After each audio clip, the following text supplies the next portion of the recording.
Georgia Tech proved something to a lot of people on Friday night. They beat the Colorado Buffaloes 27-20 despite losing the turnover battle by 3. They turned the football over each of their first 3 possessions. Haynes King fumbled the second play of the game, fumbled again on a really weird play that he kind of batted the ball towards Colorado, and then an interception on the third possession. Colorado was able to take advantage. Salter was rolling to the right, could have ran for a first down, but threw a touchdown pass there in the first quarter. But Georgia Tech, with the 3 turnovers, was able to hang in there, got a field goal, made it 7-3, and then Haynes King barreled into the end zone for a touchdown. He wound up with 3 touchdowns on the game and over 150 yards rushing on 19 carries. He showed exactly what America knew he was.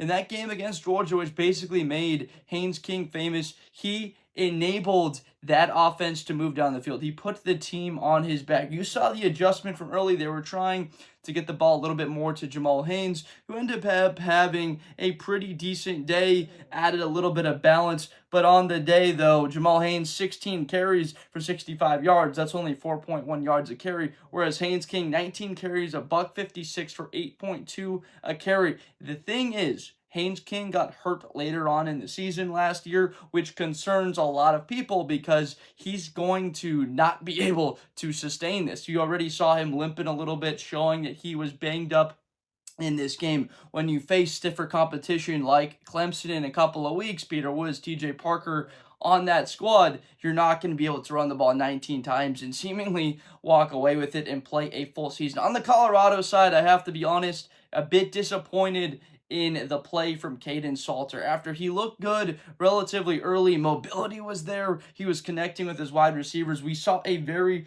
nice throw to Amarion Miller for a 40-yard catch, but that was the only completion to Amarion Miller. This is a player from Colorado that we have been expecting to take that next jump, to have that next step and be the featured player in this Colorado offense without a LaJohntay Wester, without a Jimmy Horn, without a Travis Hunter there to be able to take the reins from those dynamic wide receivers, one of the best receiving corps in football, and become that guy. I'll also add that Colorado had 31 rushing attempts in this game. They rushed the ball for 5 yards a carry. Salter, though, 13 carries for 43 yards.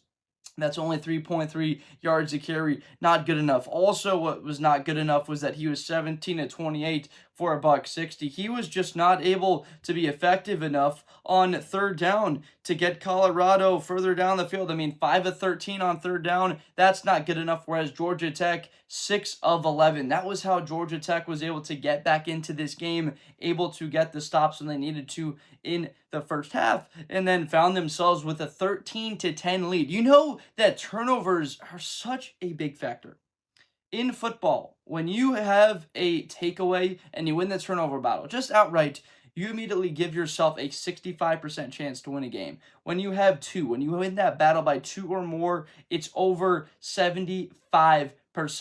And then when you have 3 or more takeaways, when you win that battle by more than 3, you have a 90% chance of victory.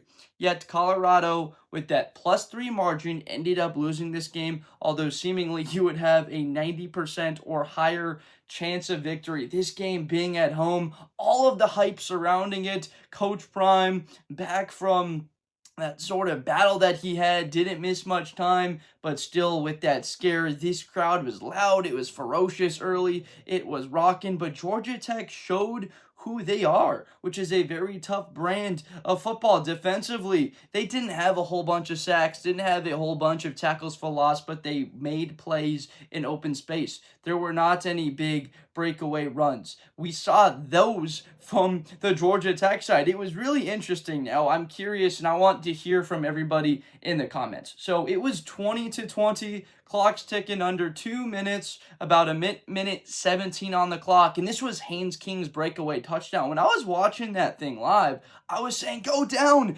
because Colorado with the 2 timeouts, if he goes down, let's say at the 5-yard line, they spend that timeout at a minute 10, Georgia Tech controls the game. You run a play that takes 5 seconds, down to minute 5, Colorado calls another timeout, you run another play that sends it to another minute, take 40 seconds off the clock, snap it with 20, Third down, you snap the ball, run it down to 2 seconds. You kick the game-winning field goal as time expires, like a 26-yarder. Instead, Colorado got the ball back down 7 with a chance to tie it, and they had a horrible possession. I mean, those 4 plays, Kaidon Salter was scrambling around. After the first play, you lose a couple yards. On those final possessions, you get to make a decision very quickly. And it's known, if the ball is not a first down or not out of bounds, in the NFL, if it is a first down or anything in the middle of the play, you take that timeout immediately if it is not incomplete or out of bounds. In college football, first downs, the clock stops, so you have time to get to the ball and run that play. Colorado doesn't call a timeout. They run another play. So they're winding up after they've run their third play with only 18 seconds. Salter actually had an unbelievable throw rolling to his left. He threw a ball that I clocked and other people saw as well from the 29-yard line, his own 29, a ball that landed at the 1-yard line. So 70 air yards. There's no question that this kid has all types of arm talent, that he is a terrific athlete, the likes of what Shedeur was a year ago. The arm is even bigger than what Shedeur had, but what did Shedeur have? He had NFL level accuracy. He had NFL level poise. That's why Colorado was in so many of their entertaining games for the past couple of seasons. Shedeur was able to keep them in so many of the games, even without a good offensive line, even without a good defense, even without a supporting run game. They were able to be very competitive. Now, this is not as bad as what a lot of Colorado people are saying, that this was a horrible loss, that Georgia Tech is nothing. Georgia Tech fans watching this know what their team is. They understand that there are massive opportunities this season in the ACC. They see themselves, and I see them. I had them ranked as my number 18 in the country prior to this game, and certainly will maybe move up a spot or two. We'll see how everything had wound up shaking in week 1 of the college football season, but this is a good Georgia Tech team, and you are working with a veteran quarterback. There are not many guys that have the caliber of mental toughness, and that's what the word is that really ties down to why Georgia Tech won that game. A quarterback with the mental toughness to have the 3 turnovers in the first 3 possessions of the season, to say, hey, we're only trailing by 7 points right now. We're going to go out there, throw everything to the wind, and I'm just going to go win this game for my team. I'm going to be tough. I'm going to take hits. Maybe the passing lanes aren't there. We don't have an Eric Singleton on the outside like we did a season ago to be able to be that guy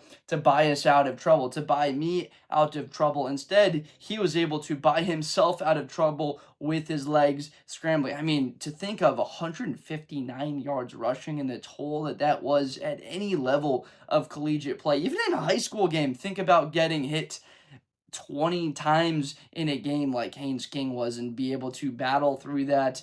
And to do that, you understand that Georgia Tech has a ton of confidence heading into the rest of their season. They face Gardner-Webb next week, a game that they should be winning by more than 30 points before they have that showdown with Clemson. That game is going to be at home. They host the Clemson Tigers at home on their turf, not a neutral site like Georgia later on in the season. It's at home when they are able to control the results and the environment. Whereas the Colorado Buffaloes, they've got a very winnable game next week against Delaware. I have all the faith and confidence in them to be able to pull out that win before they play a feisty Houston team. After that, there's Wyoming. So that game against Houston that starts the Big 12 play is becoming really important. Remember last year, they had that loss to Nebraska playing the Big 10, so it wasn't really a big deal. It wasn't a conference game. In the first conference game, they played Baylor, ultimate instant classic. We saw the Hail Mary, and Colorado bounce back. So this loss does not whatsoever derail this season, just turn your playoff hopes into mush. Colorado still showed a lot of very good signs. The defensive line had very good push, that you ran for 150 yards in this game, that Salter has a bunch of talent, but you still kind of have the feeling that you would have liked to seen Juju Lewis at least trot out there for a couple of possessions and seen what you have in the youngster. I can't help but thinking that. And then Amarion Miller, a kid that's 6'4", 210 pounds, has been a proven commodity in big spots, even behind all of those weapons the past couple of years that he had made plays, wasn't able to stay healthy the past couple of years, that he'd be the featured guy, that he would get more opportunities to show himself. 50-50s on the outside. Throw it up to him. See if he can make a play. That's how you're able to establish a sense in that connection, that chemistry with a quarterback to the wide receiver. So disappointed that they didn't give Amarion Miller more chances. A ultimately amazing game, Friday night games to kick off both of the seasons for these two very good football programs. We'll see ultimately where it goes from Colorado, if this ends up being a similar type of story to last, where they're able to bounce back, or if the season is written a little bit differently. But Georgia Tech going to have a game to get right in all phases, get the passing game right, and then, my gosh, they got a massive game against Clemson. So thank you so much for watching. I hope you enjoyed this video, and I hope that you come back for more content in the future. Would love for you to join this community that we are building out. College football, NFL football, we have it all covered. Weekly, daily content being made, and we are so fired up that football is back. So thank you so much for watching, and I will see you next time. Best player in college football. That Georgia and Ohio State game, New Year's Eve, is going to be a classic. Josh Blunder. Hi, everybody. I'm Josh Blunder. To the 40, 35, 30, Espinosa to the 20.